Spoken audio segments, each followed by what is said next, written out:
Today we're going to take a look at Smartthings, one of the most future-proof home automation systems, and you can do it all from your Windows phones. I'm going to show you what it's all about, so stay tuned.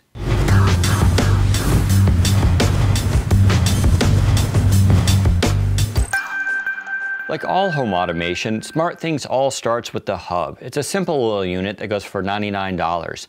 You plug it in through Ethernet and of course the power, which is a micro USB adapter. And from there you can control all your automation right from this device.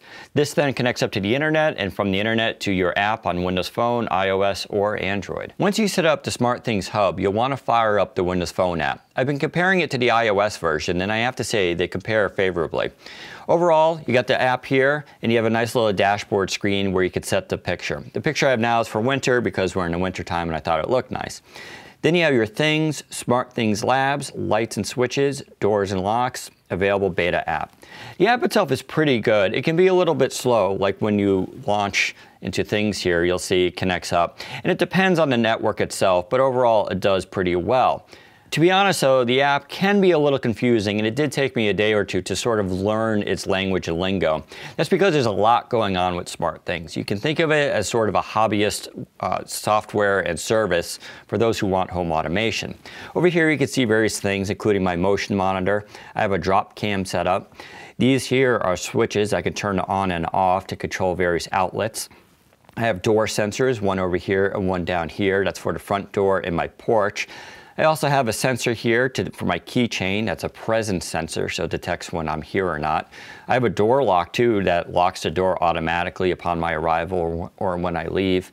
And I also have my Philips Hue control there. And you can see right now, it just detected motion. Going back to the main screen here, you also have Smartthings Labs, which are sort of experimental features that you can connect up to other third-party services like Hue Philips, Wemo, and Dropcam. Now some of these don't give you full control. For instance, the Hues connect up, but they don't allow you to control the actual color of the lights, just whether they're on or off in their brightness. Some of this stuff will be getting refined later on by the company. Lights and switches is sort of self-explanatory. As you connect up different light switches, you can see them here, so I have ceiling globes and my office. And so I can actually turn those on or off through those shortcuts. And you also have different activity level. You also have doors and locks, and all of this, the screen here is dependent upon what you have actually installed on the network. This is my front door lock, and I can actually hit that button and unlock my front door just by touching that. And if you just heard that right now, that's my door unlocking, and you can see it just changed its status. You can also go here to modify the settings. Like I said, it's a nice app, and it's pretty confusing though. That's because there's so much going on. Going back to my things here, you can see I actually have 11 things set up. Now your network may vary. You may only do 2 or 3. Of course, you could do 20 or 25. And that's sort of where the complexity comes in. And each one of these, you can go in deeper into the settings. So I actually took a photo of this, and you can see the battery level, preferences, activity, shop, which gives you opportunities to buy more items. And if I hit beep, it'll actually send an alarm to that keychain. Overall, the Windows Phone app is pretty good, but I have had some stability issues here and there with it crashing. Of course, it's not much different on iOS either, so this is more of a Smartthings in general than a Windows Phone app critique. Now, the service is good, but like I said, it is a little bit complicated, and you're going to spend a lot of time trying to figure stuff out because there's a lot of if this, then that type situations where you're going to have to sort of figure out what's going on. But once you get the hang of it, it definitely is a lot of fun, and it's a great way to kill an afternoon. One cool thing you can do with Smartthings is set up a motion monitor. This is a cheap little device and it comes with a starter kit. You can stick it to your wall with some 3M tape or screw it in for a more permanent fixture. Once it's set up, you can configure it so that it, say, turns on your Christmas lights whenever you walk into the room. But I have it set so it only does that between the hours of 3:45 p.m. and 1:50 a.m., which is very specific and one of the beautiful things about Smartthings. You can configure it to whatever you want.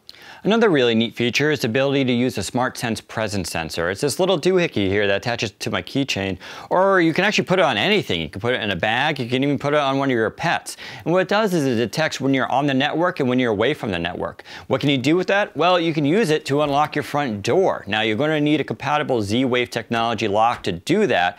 But once you do so, it's actually really cool. You basically just approach the door and it will automatically unlock for you. And if you tend to forget to lock your front door, well, there's a solution for that too, as you can set the lock to automatically close after, say, 5 minutes, 10 minutes, 15 minutes, or whatever you want. You can also install a simple door sensor that lets you know when the door is open or when it closes.